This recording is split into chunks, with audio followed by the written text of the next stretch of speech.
ఆదిలాబాద్ను అన్ని రంగాల అభివృద్ధి చేయడమే లక్ష్యమన్నారు ఎమ్మెల్యే పాయల్ శంకర్. అభివృద్ధి చూసి ఓర్వలేక కొందరు ఆరోపణలు చేస్తున్నారని, వారిని పట్టించుకోము అని చెప్పారు. జిల్లా కేంద్రంలో ఆర్ఓబీ నిర్మాణ పనులను పరిశీలించారు ఎమ్మెల్యే. ఆర్ఓబీ లేక ప్రజలు ఇన్నాళ్లు తీవ్ర ఇబ్బంది పడ్డారన్నారు. సాధ్యమైనంత త్వరగా నిర్మాణం పూర్తి చేసి కష్టాలు తొలగిస్తామన్నారు.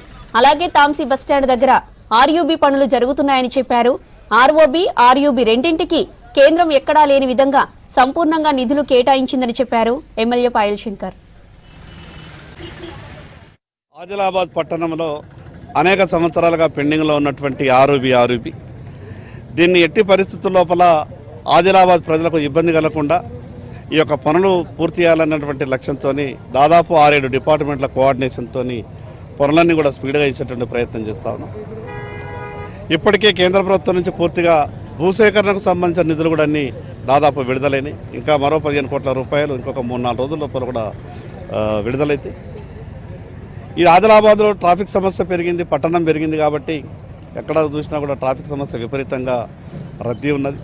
ఈ ఆర్ఓబీ పూర్తి అయిపోతే ఈ సమస్య కొంత పరిష్కారం చేసుకున్న వాళ్ళమైతాం.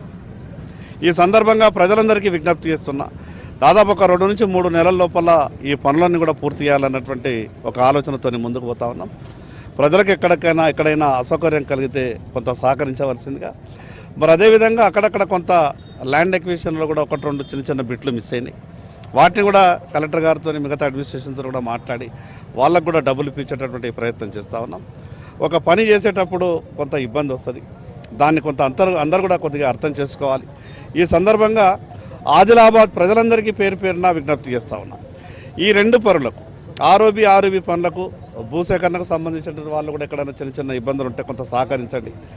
మీకు వచ్చేటువంటి డబ్బులు మిస్ అయితే మాత్రం తప్పకుండా నేను కలెక్టర్ గారితో మిగతా యంత్రాంగంతో